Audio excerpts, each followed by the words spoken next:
It's 105 degrees here, and we could think of no better time than now to talk about how to stay cool in your RV. During these hot summer months. Hi, I'm Felix. And I'm Cindy. In 2019, we sold everything and moved into our RV full-time. Since then, we've been traveling the country following my nursing contracts. On this channel, we hope to help others find their path to full-time RV living. We are the Roaming Gomes. Welcome back, everyone, and if you're new around here, I'm Felix. And I'm Cindy. We are the Roaming Gomes, and this is Bucky. Back in 2020, when we went to Tucson, Arizona, we actually found out what it was like to be on the hottest place on Earth. It felt like it anyway. Everybody remembers what happened in the beginning of 2020. And we were in Las Cruces, New Mexico on only our second contract.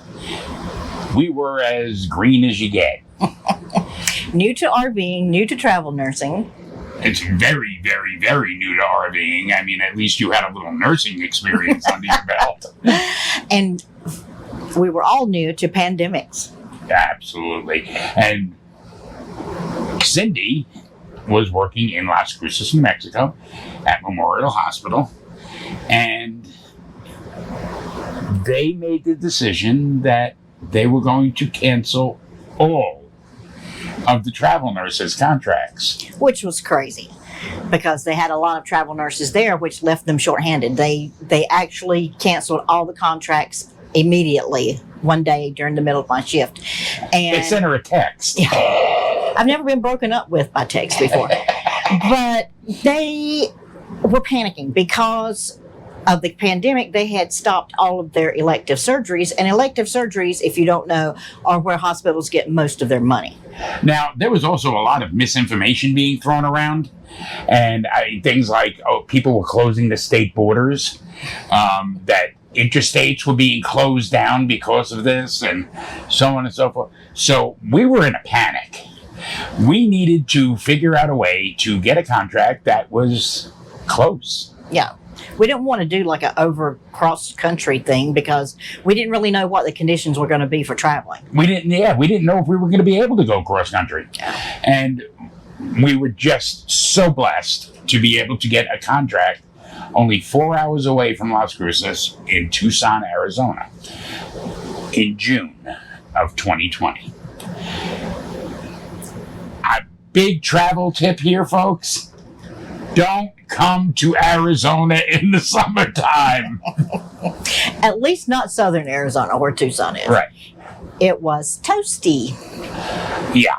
We saw temperatures in the 1-teens pretty much regularly. And as much as we love Cactus Country RV Resort, and we do, we rated it as our second favorite campground. There's not a lot of shade there. It's in the desert, so there's not a lot of trees. They do have some trees, but it's only very sparse as far as trees that would give you shade. Yeah. And the way the park is situated is the sun rises right over your RV and continues over your RV and sets on your RV. You are under the sun literally the entire day. And at that time, we were still in the Bullet, much smaller rig than what we have now, and it only had one AC, and it just wasn't cutting it. So we did all the things that everybody said you needed to do. Put up the reflectix on the windows, and We kind of were in kind of a cave all the time. Yeah. Especially during the hottest part of the day. And that's something that we're going to talk about, that you don't have to be in a cave all day. Despite what everybody says, yeah, put the reflectix on the windows. And I don't know about you guys, but we didn't buy an RV so that we couldn't actually see out and see the things that we came here to see. So, our first tip. Wherever it is you're going, wherever it is you're going to be parking your rig, as soon as you get there, see which windows the sun is actually hitting. And what time of day. Right. Here we have a front to side to side situation going on. Right. At Cactus Country, we had more of an end to end situation going on. And I mean, I don't even want to get into how lucky we are with the spot that we currently have in an Arizona summer. I'll talk a little bit about it later on, but the windows that are actually getting the direct sunlight, yes, put Reflectix on those windows. But do not put Reflectix on the inside of the windows. The whole point of putting the Reflectix on the windows is so that window won't get hot and radiate heat into your RV.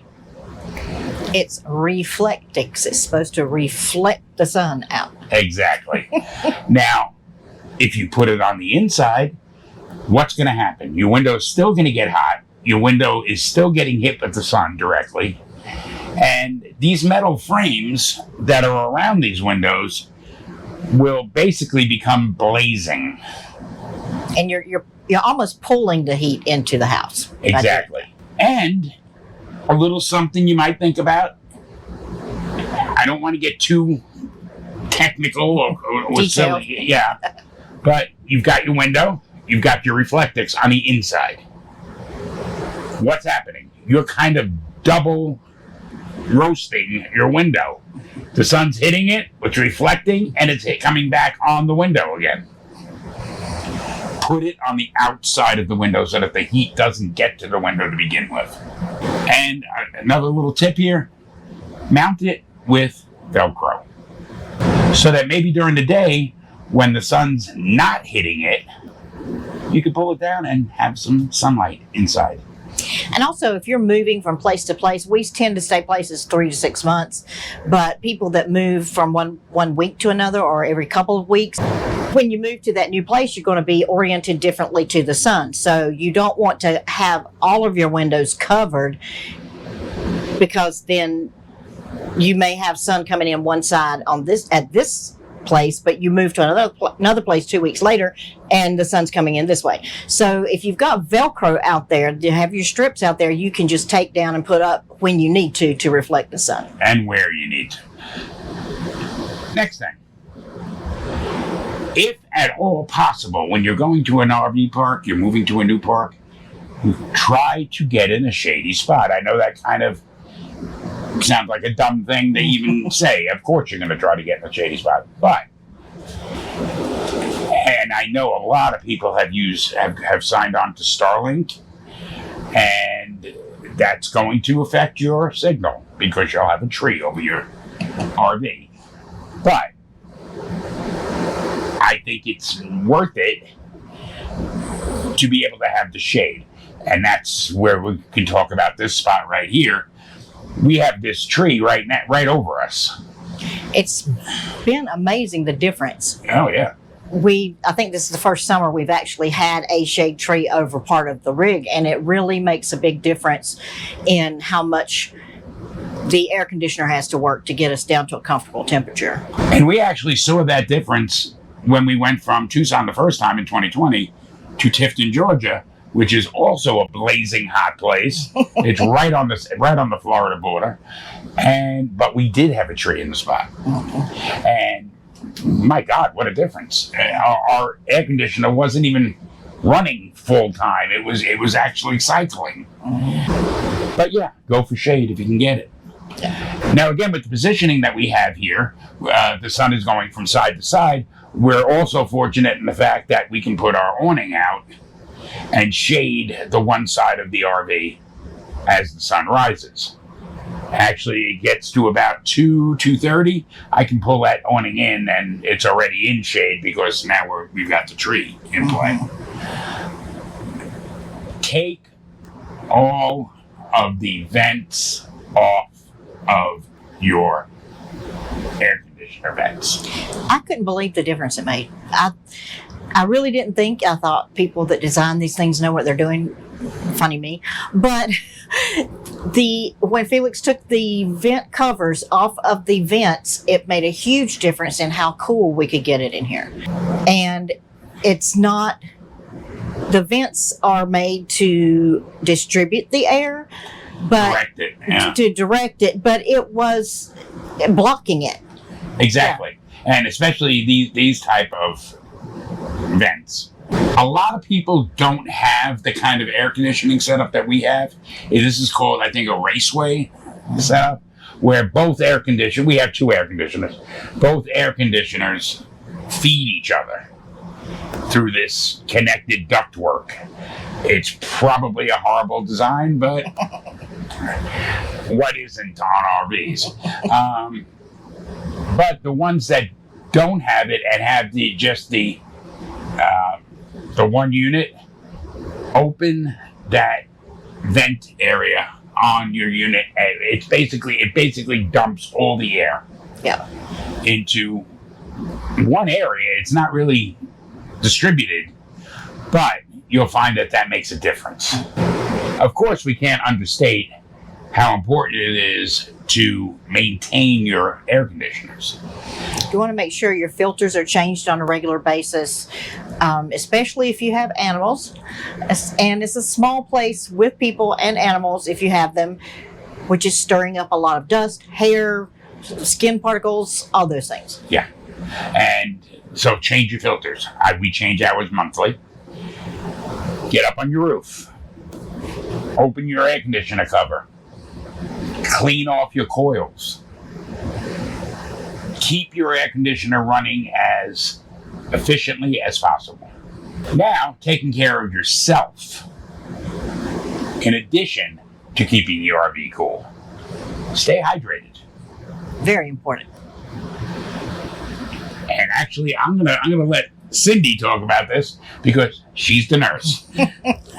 It's especially important, and they say it on the news a lot this time of year, make sure you take water with you when you go somewhere. Even if you think you're going for a short walk, take some water with you. It's very important that you keep yourself hydrated. It's very easy this time of year to get overheated, and that's a very dangerous situation. So be sure that even while you're inside, you stay hydrated with water, preferably. Gatorade, juices and stuff are good too, but water is most important. Every one of your cells in your body has to have it. So it's very important to do that. It keeps you feeling cooler, plus it keeps your body functioning the way it needs to function. Another thing that we have noticed that helps is having a hat. If you're going outside, having a hat that has a wide brim on it, it helps keep the sun off of you. It really does make a difference. And wear lightweight clothing. And one thing that surprised me when we got to this part of the country is that people wear long sleeves in the summertime, but it makes sense. They'll wear light colored, light cloth, long sleeves, and it will keep the sun off of their skin, keep them from getting any kind of skin cancer, and keeps that heat reflected off of your skin. Also, misting fan is something that cannot be understated. You bought one for when you were sitting out in the gazebo in Tucson. It makes a huge difference. It's just a little, we'll put the link in the description. There's just a little like table fan, but it has a mister that you can put water in, and that little bit of mist makes a big difference, especially in Arizona where it's so dry. Another thing is, if you can avoid it, don't cook indoors. Especially in the heat of the day. If you can cook later in the evening after the sun goes down, or early in the morning while it's still not quite as hot, that helps keep, of course, that heat out of your rig. You can cook outside on the grill. I mean, that's part of camping. If you're using it as a camping situation, you can cook outside on the grill. Make things that don't require cooking. One of my favorite things Felix does is a pasta salad that he can just boil the pasta in a cooler part of the day and then make it up, put it in the refrigerator for dinner. It's something cool to eat. But yeah, look for no-cook recipes. Especially not your oven. The oven can really make your rig an oven. Exactly. And quite honestly, the Ninja Foodie that we use, doesn't let off quite as much heat as the oven does. And so it really doesn't heat the rig up as much as the oven. But I mean, hell, use your microwave. You know, it's really not that important, especially if you're camping, to have gourmet meals. You know, Eat a sandwich. right? If you're going to do anything, go out, take a hike, take your kayak out, like I plan on doing. Not at all during June or July. But if you're going to, do it during the very early morning hours or late in the evening. For me, who does like to go out and hike and use my kayak and things, it's just not worth it for me to go do that with the risk of collapsing out in the middle of some trail or out in the middle of some lake. Just don't do it.